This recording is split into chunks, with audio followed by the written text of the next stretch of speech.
Bintou Keïta, chef de la mission de maintien de la paix des Nations Unies en République démocratique du Congo, présentait la situation dans l'Est, spécialement dans la province de l'Ituri. Elle a mentionné que les milices des ADF, Codeco et milices du Zaïre sont les principaux perturbateurs de la sécurité.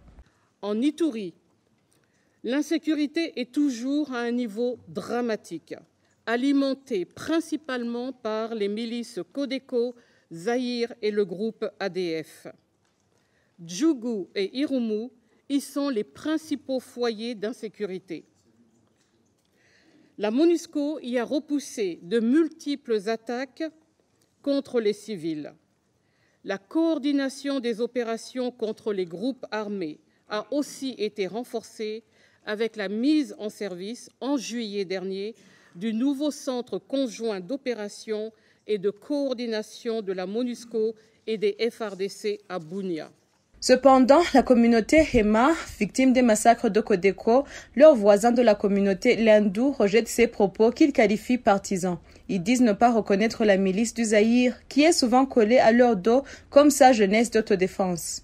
On qualifiait ces comportements de Mme Bintou Keïta comme minimisation de faits qui tient des familles entières. Les autorités de l'état de siège qui gouvernent la province de l'Ituri actuellement s'attachent à ce genre de propos pour souvent parler de la milice Zaïre. Mais la milice Zaïre elle-même n'a jamais visiblement existé. Il appartient donc à ceux qui soutiennent l'existence de cette milice Zaïre d'éprouver à l'opinion mondiale que cette milice existe. Pour la communauté Hema, nous avons tout simplement, et nous le disons, nous le répétons souvent, ce sont des propos pour justifier les actions ou les opérations de nettoyage ethnique dont sont victimes les membres de la communauté Hema depuis 2017.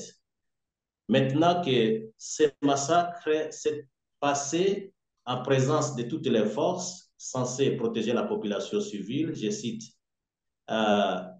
les forces de la MONUSCO et aussi les forces de gouvernement, ici, qui est représentée par les militaires sous l'état de siège, qui ont failli à leur mission principale, la protection de la population civile, veulent maintenant imaginer une milice pour décliner la responsabilité des massacres dont a été et continue à être victime les membres de la communauté Hema.